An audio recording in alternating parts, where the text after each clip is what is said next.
Hello and welcome back to the Morning Dew. This is the hotspot happening right here on dissecttv.com, or you can catch us on Dissect TV on Signet. We are also on YouTube and Facebook and Twitter and our social media platforms, basically, where you can leave us your feedback on the conversation that is happening right now, or you can send us an SMS on 23595 or send us a WhatsApp message on the number that is on your screen.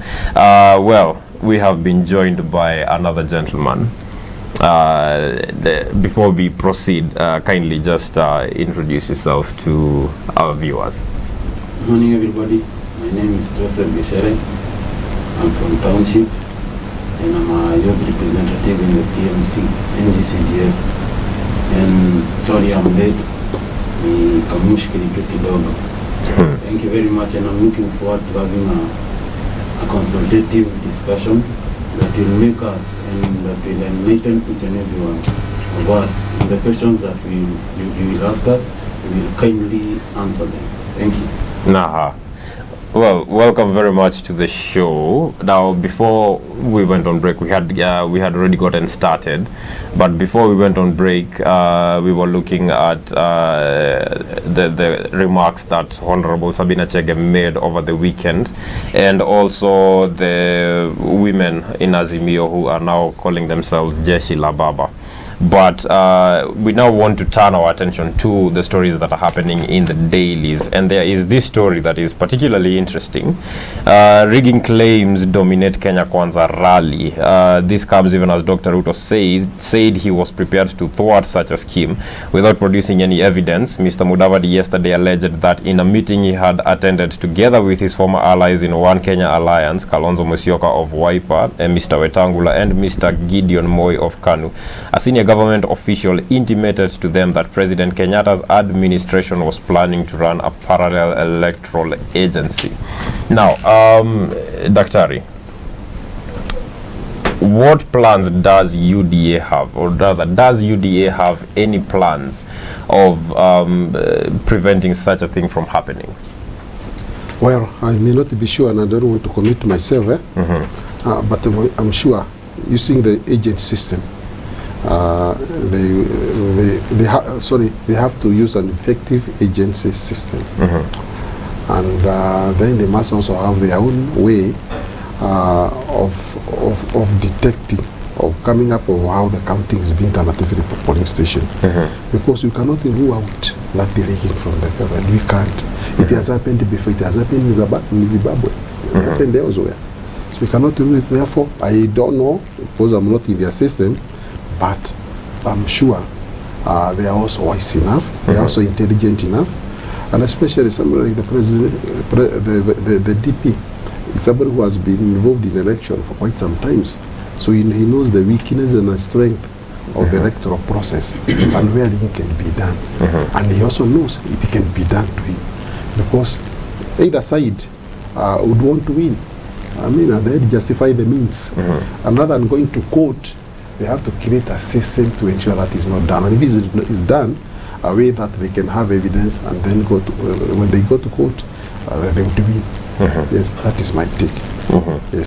Now, is there actually any rigging that happens to the elections? Because every time there is such a claim, the IBC comes out strongly to defend their position, and their position has always been that the elections were free and fair.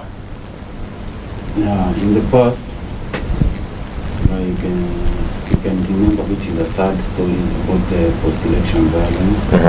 So it's true they are leaking cases, but looking forward to that, we are going to another election.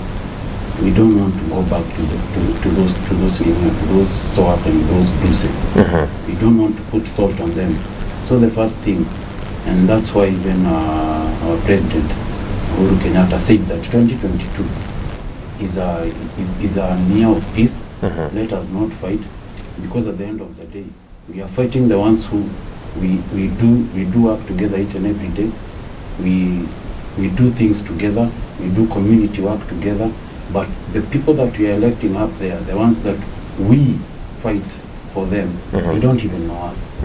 So at the end of the day, it is up to us, we as the electorates, we mature up, we be strong, and we let us not sell fear, yani tusiuze uoga, and let us be strong and united. If at all we stand together united, Kenya will be strong.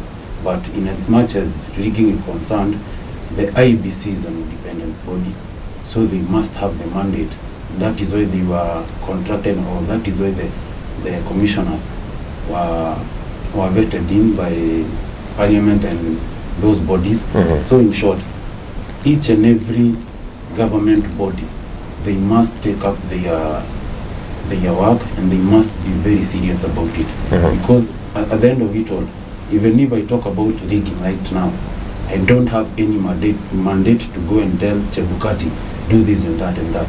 So even our leaders themselves, they should spread peace, rather than selling fear to us that we fear that they're going to be rigged. The minute you send fear to us, fear will be in us. But when you send a strong message to the electorates, there will be no rigging, and things will be very smooth. So my part in short is that let us sell peace, let us not sell fear. And us, like the electorates, let us not buy that fear. Let us be strong, and we are going to conquer this. And we are looking forward to that.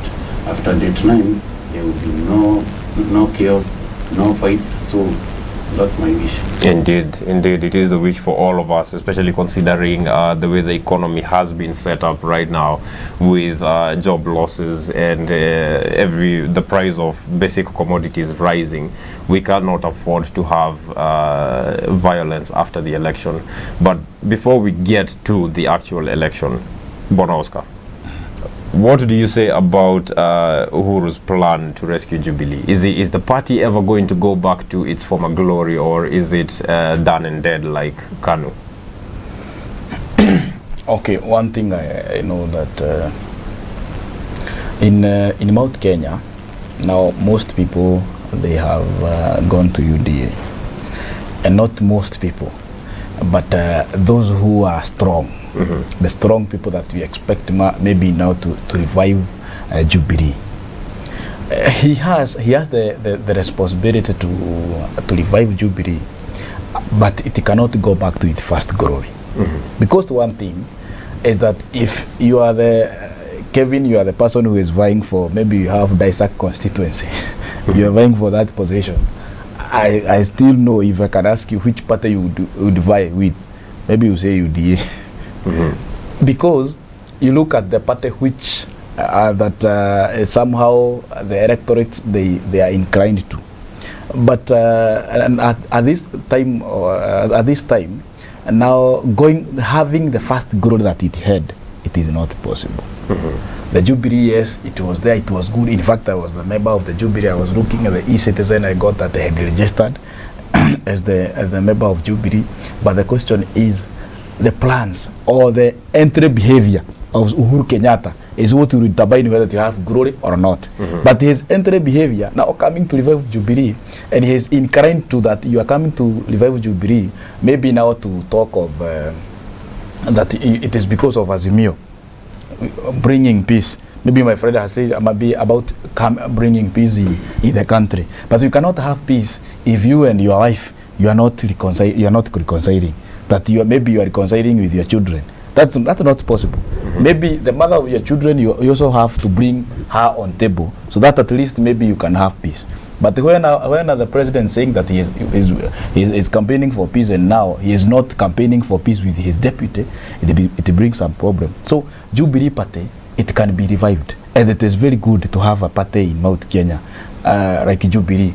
Because now in Mount Kenya we cannot say that you have a certain party that that has come from Mount Kenya. We don't have that party. But the issue is his entry behavior to Mountain Kenya which is the problem. Yeah. Bwana Daktari, do you believe that Jubilee can be revived in the absence of the deputy president, considering that when it came along, his handshake with the president was the symbol of the party? Now, it might not be possible, in my own view.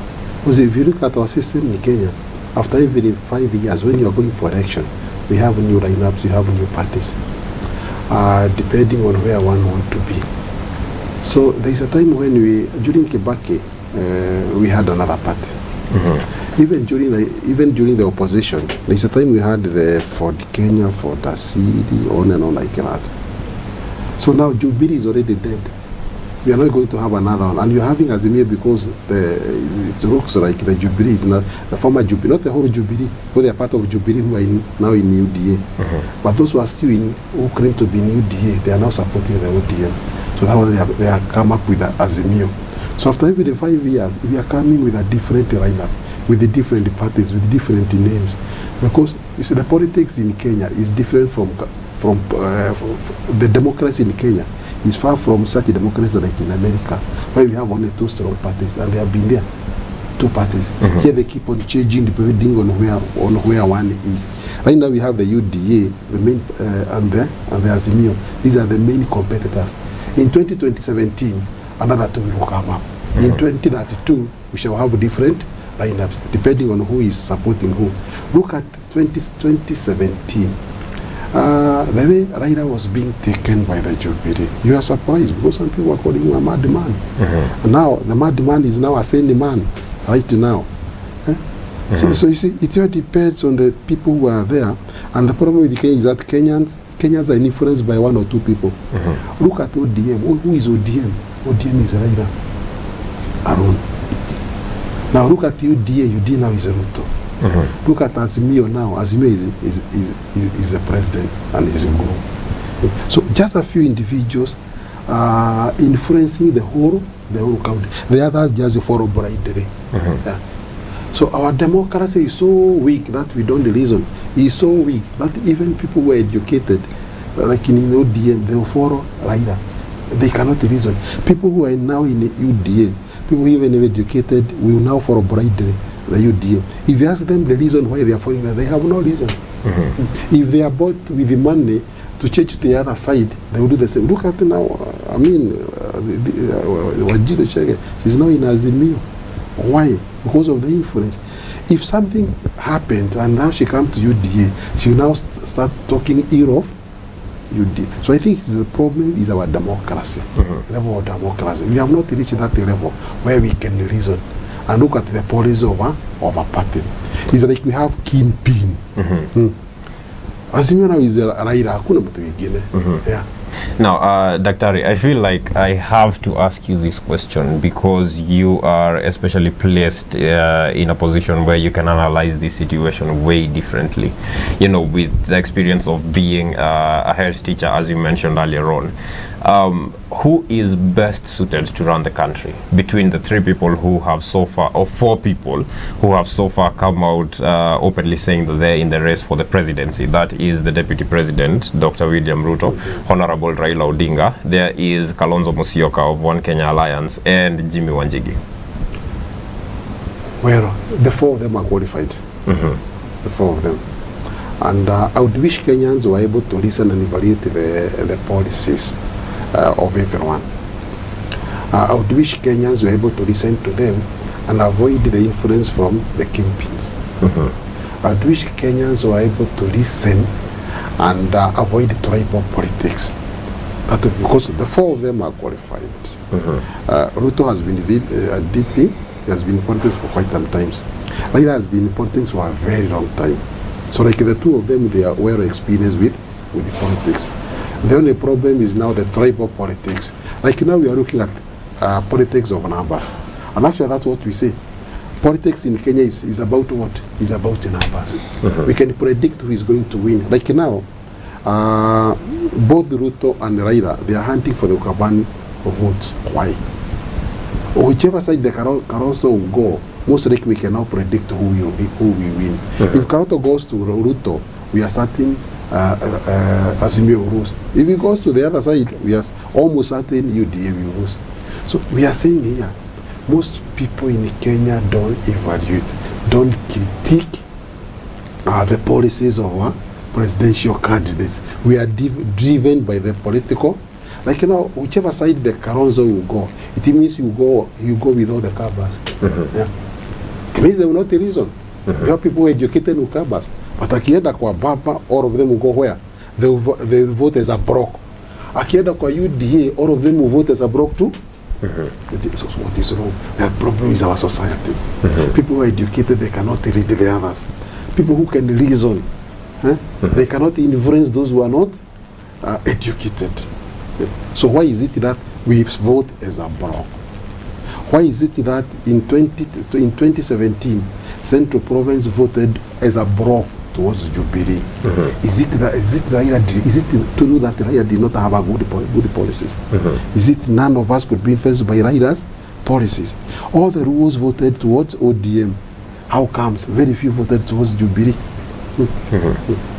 So our democracy leaves a lot to be desired. We are still not mature. And I wish we reach that time whereby Akikuyu would see Raila as a good president because of his policy. Arua would see Uhuru as a good president, as a good candidate because of good policies. Akaba would see Joho as a good candidate because of his policies.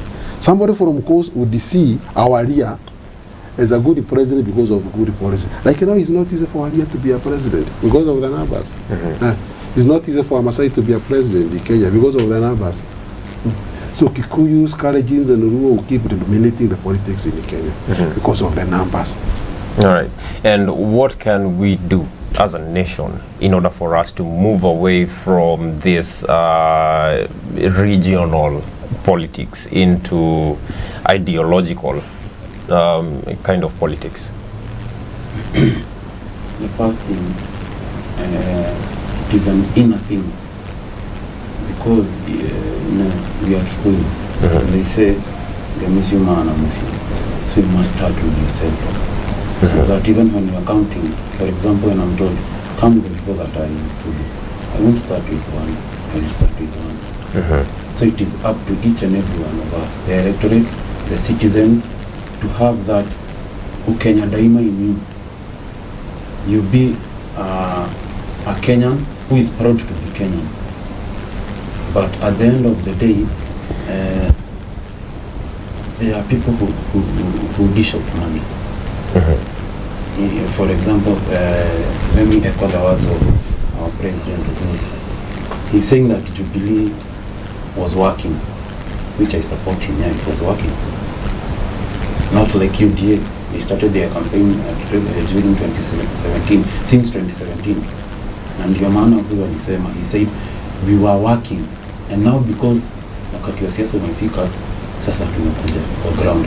And let UDA not complain that Uhuru ati amejam. No, he didn't jam him. Hajajam.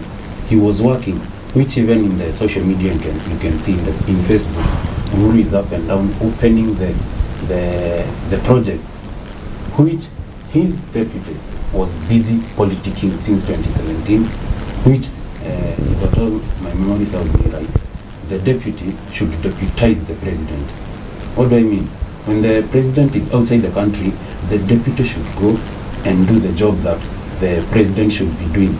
But what are we seeing nowadays? President is in Lamu, anafungua port, tunaona he has sent Raila to in Western Kenya, in MTC. So in short,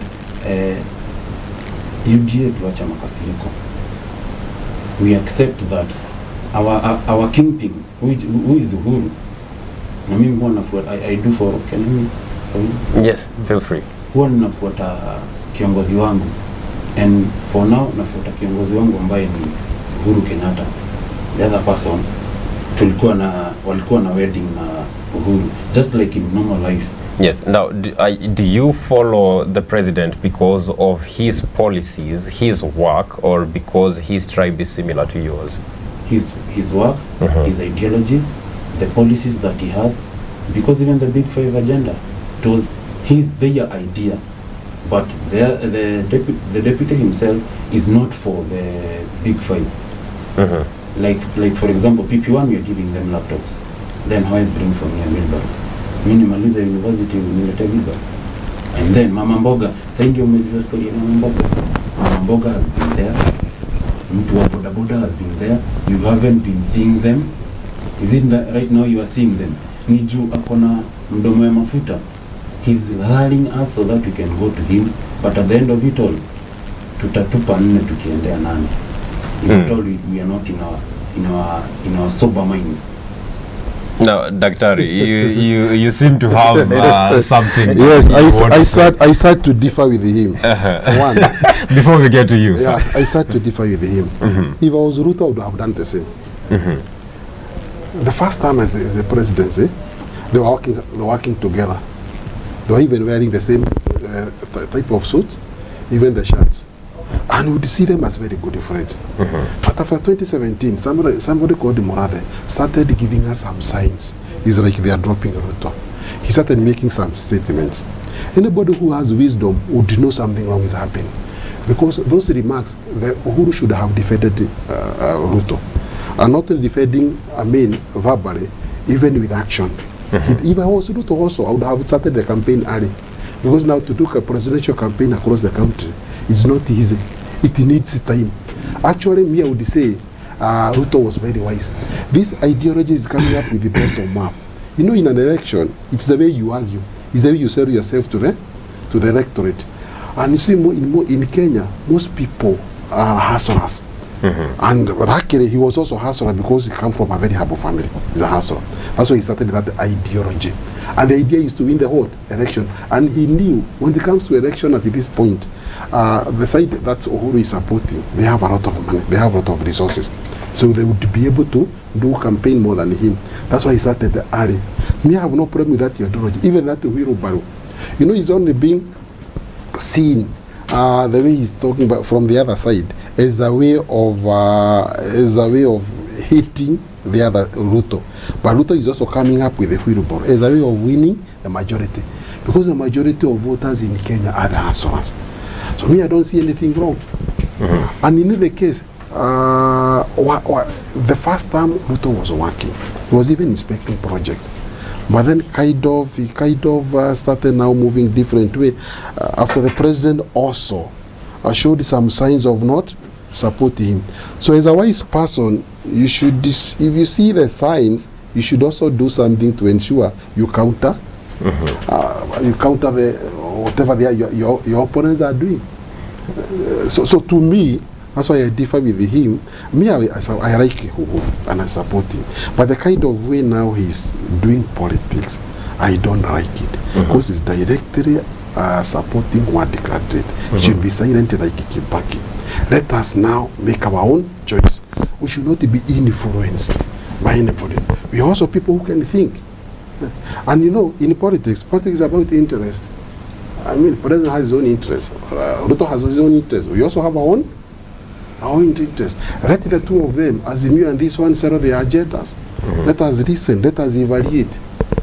Let us not be shown by one person telling us this is a person, apana. We all have weaknesses. Like now, some of them say this side Ruto is a evil kind of thing. I mean, when you talk of that, and they are not taking him to court, or they are telling us, kama ameiba umpeleka wapi? But continue. That's why we have the courts.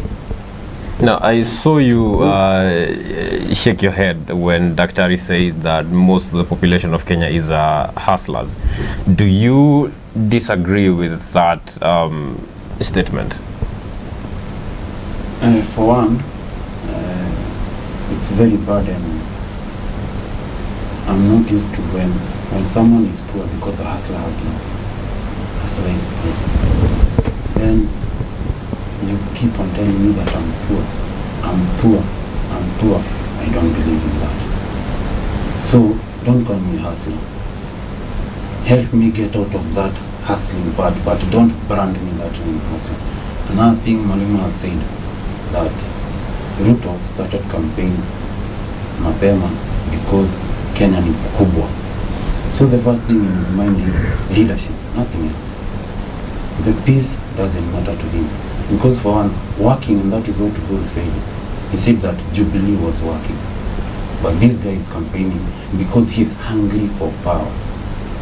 But he's not articulating that how we should go in a manner that first of all we build the peace in our country so that you can go to you start campaigning.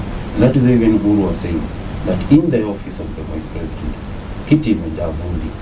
Juu akitoka hapa ako kule, akitoka Italy ako Dubai, akitoka Dubai ako huko kwingine.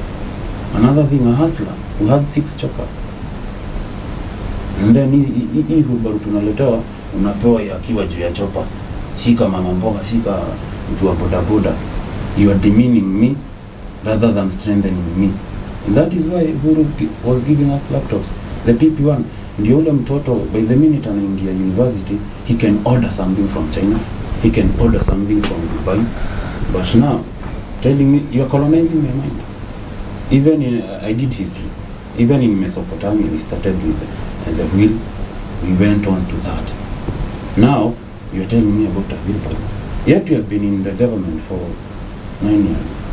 Right now, is the minute that you see a wheelbarrow is good. No, that guy is hungry for power. Which hunger, after you are hungry, the way you eat tells that you are hungry. So he's hungry for power. So let him cool down and let us communicate. Even if right now he's even throwing words at Uhuru. When he was in Mombasa, he called him Tapeli. But when we came to Kirinyaga during the Jamhuri first minimum celebrations, he's very busy saying that Uhuru, your legacy, tuko nyuma yako. But at Mombasa, he's calling him Tapeli. So these guys are kinyonga. Na tuwe, we be very careful. For one, the way he's changing from one point he's saying Uhuru is Tapeli, but on the other hand, he's supporting Uhuru, saying that we are going to keep your legacy. You said that the stadiums will be there and they are here. Which the stadiums, the deputy president was not there to facilitate or to kusimamia hizo projects. Uhuru has been doing it with his CSS. That is even Akina Matiang'i, they do go to function. Then people say that you are CS, you're not supposed to politic. But if I was Uhuru, what will I do? My deputy is just around here and there, outside the country, anaenda Uganda, sijui kupatana na akina nani, with some Israel tycoons. Me, I'll also delegate the duties to my CSS, to someone who I trust. Yes. Bwana Oscar, what do you have to say about the wheelbarrow that is now the symbol of UDA? Is it a way of our leaders identifying with the struggles that the Kenyan people face, or is it just another tool to manipulate us? Okay, no, I've been silent for long. Maybe I'll start somewhere.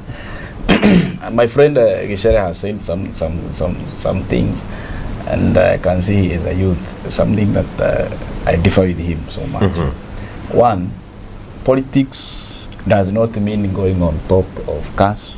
Politics does not mean that whatever Ruto is doing. Politics is about influence.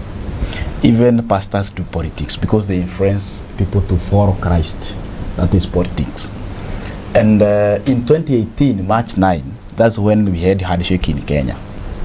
We are talking of Jubilee have been working. So handshake is part of working, according to Geshere. Elections were done in year 2017, October 26, I remember well, the runoff. That's when we did election. Tell me, October, November, December, January and March, that's when now Ruto became a bad person. For 4 months, yet they were there devising plan on how they will win election. The president and deputy president. And I remember in State House when he called a meeting and the president was so furious because now Maraga has cancelled the election and the deputy president was there consoling him and was telling them, now don't worry, we are going to win this election. And the president came and gave a speech in the country saying there should be peace, peace, peace, peace. That man who was consoling him in October or in August after election is the same person now became an enemy of the people because he has differed with him. Maybe there are some other things that we don't know, very personal and not for Kenya, not beneficial for Kenyans, but for them. That made Uhuru now to go on the other side and decide to handshake Raila Odinga and now say now this is the way. Now tell me, If now I am the deputy president, my faction has been transferred to the CS. As maybe Gishara is saying, that instead of going to do campaign, he should do whatever the president has given him. If you are not given to work, what should you do? You start laying your dream. You start working on your dreams. And his dream is to become the president of the Republic of Kenya. So you cannot stay in the office and now wait to become the president of the Republic of Kenya. That's when now he went to the Wajiko, and now he was asking them that this is now the way that you are supposed to do this whatever I have. Are we getting that? Mm-hmm. In 2014, when they had a case in Hague, the president left everything in the hands of the deputy president. He told them, even it was in the mainstream media, that this is what I have lived. I have lived this country with the deputy president. I have gone. That's the same way that he could be doing, even in that era of 2013 to 2017. That was he was doing. But when it became to 2017, now the Raila and the Matiang'i, they are the people who are ruling the country. If you are the person, what can you go? What can you do? Mm-hmm. You go to campaign. You build on your dream. So the deputy president, instead of staying in the office, he continued to do his work. His work on building the dream. Then I tell Geshere, in the office of the deputy president, you cannot have the dust, because there are some staff who are employed to do that work. So they are there to wiping day in, day out. That you cannot have the dust. Mm-hmm. There are some people who are employed. Just give me time. Then the other thing about Uhuru Baru, he was in the Citizen TV, and he told us he was doing this.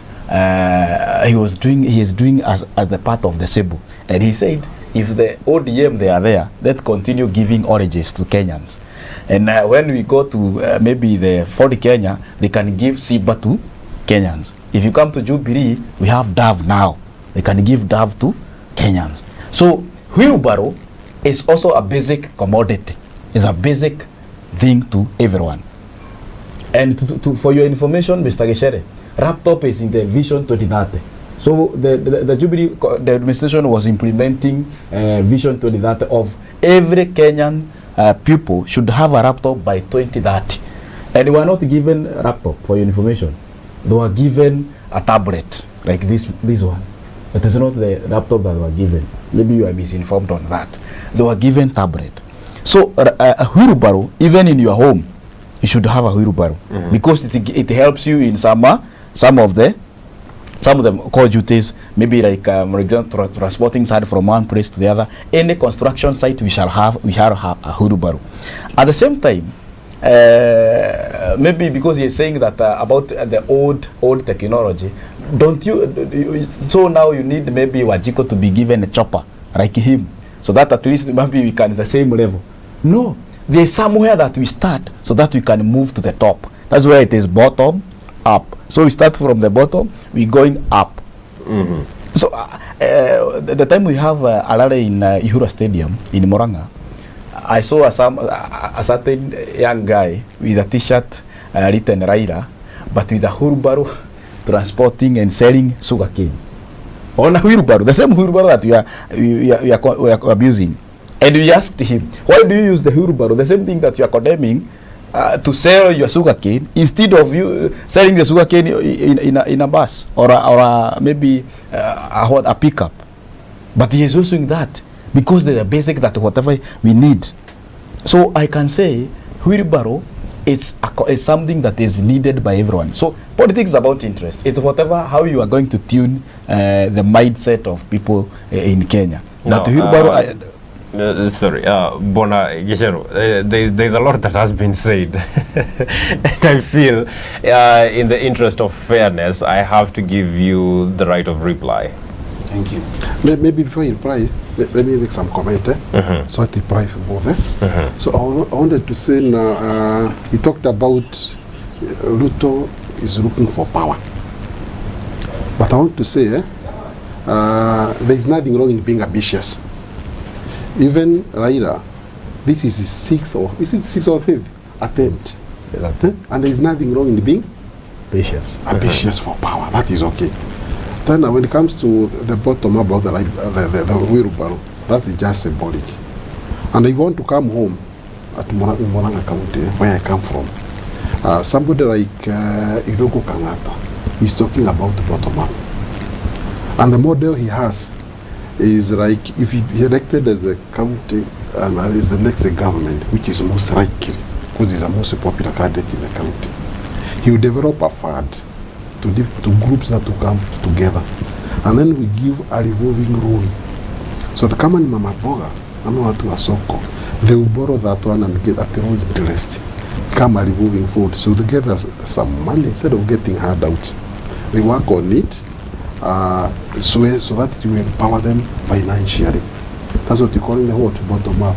Even when Ruto is owning helicopter, he started from the bottom. Actually, he was selling chicken. So you are not saying, you can also be a mama boga or somebody from Soko, and you can still own a building like this one. So it's possible. So the idea is empowerment of our people. Instead of roads being given to big people and then money coming down, we have the money given to the poor people, not really poor, and then that money coming up.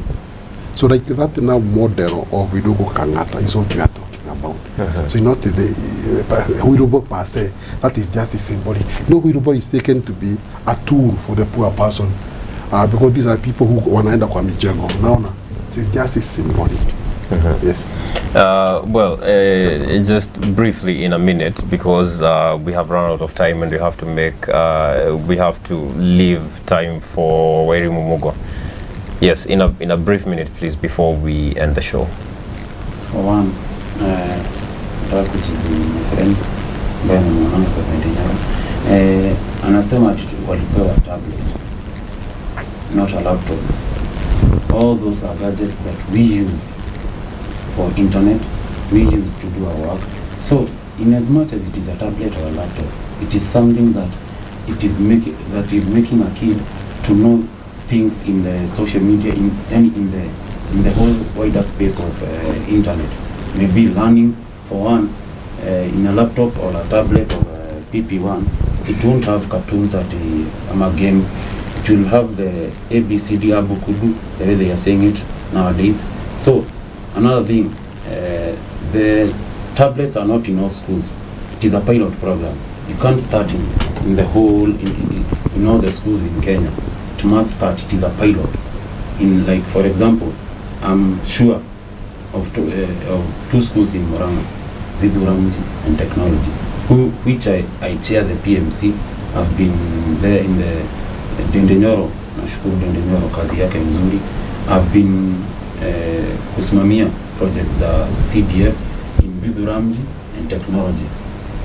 So huko niko najua their laptops, uto tablets, and that is a pilot program. Another thing, Mwalimu had said that ODM ni Raila. No, ODM si Raila. That is the notion that they have about Raila. And then another thing, he said that tunamuita mwenda wazimu, tulikuwa tunamuita mwenda wazimu, but saa hii tunamuita mtu mzuri. By then, we were in a crisis. And when a bird is flying far away from us, maybe from a long distance, and it wants to maybe to cool down, the first tree that it will see, it will first of all stop there. So at that time, we had to cool down, and then after everything was over, now we saw that the wedding that we were in with Ruto, it wasn't a wedding. Even in real life, you do have spouses who do get vows in front of a church, but after some days they have parted ways.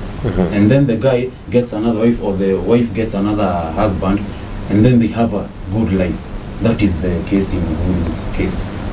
We were in a marriage with Ruto, but since we divorced, now we have moved in another direction, because I can't wait you seeing me, you're taking me to the train, yet I'm just seated there saying that sawa mkubwa, no.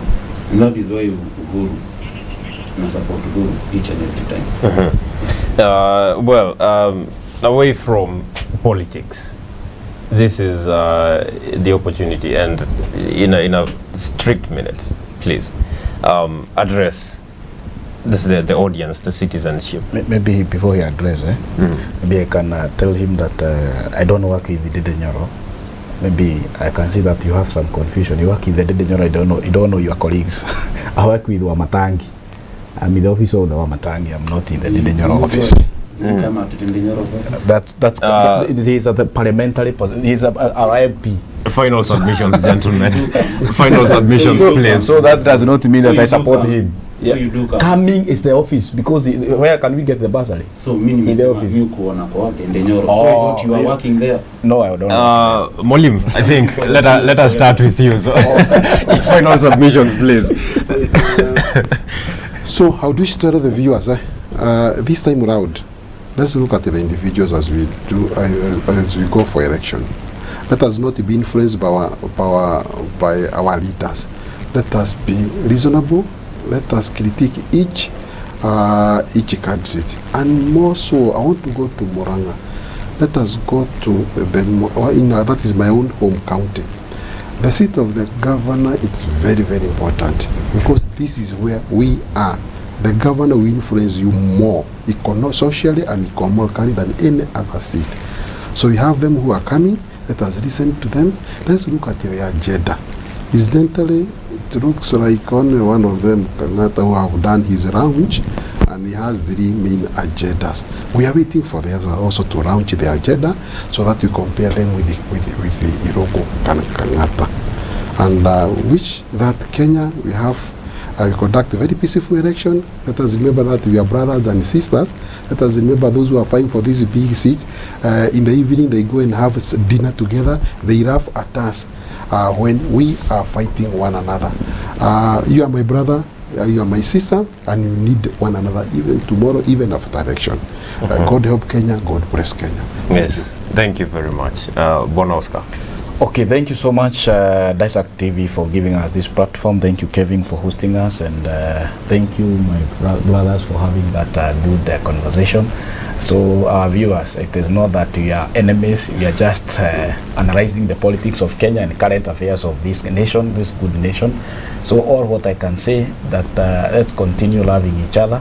Let all continue preaching peace, and don't fight, because you have right to choose to vote whoever you want. Future is better if we live in peace. Thank you so much. Thank you so much. Yes, sir. This is your opportunity now. Thank you. Thank you very much for hosting us. Asante sana mwalimu. Thank you. Na wakazi wa township na Kenya at large and the world at large. Hii ni wakati ya siasa, na tusichukiane juu ya siasa. Be your brother's keeper. Tuishi kwa amani. Then another thing, I'm vying for MCA township ward, na nitakuwa ndani ya Azimio la Umoja. Another thing I see, I might say as a parting shot, as you vote for me, don't believe in me, believe in yourself. Each and every electorate, you believe in yourself, and in each and every field that you are in, you will work in each and every, in that field, we better that field. If it is in the electrical side, watu wa stima, tunashikana watu wa stima. Gotoni ni watu wa mkono, tunashikana watu wa mkono. Each and every sector, you believe in yourself. Because at the end of it all, you are the ones who are going to give me the job. Kwa hivyo nyinyi ndio wakubwa, nyinyi ndio mmeajiri all the politicians that are in offices. So, believe in yourself, and then together, mmoja wetu ndio ngao yetu na ndio nguvu yetu. So do have a good time and preach peace. Indeed. Preach peace. Indeed. We will want to have a peaceful election in the period of time after the election. And that has brought us to the end of the Hotspot segment. Wedu Mumogo will be coming up after this short break with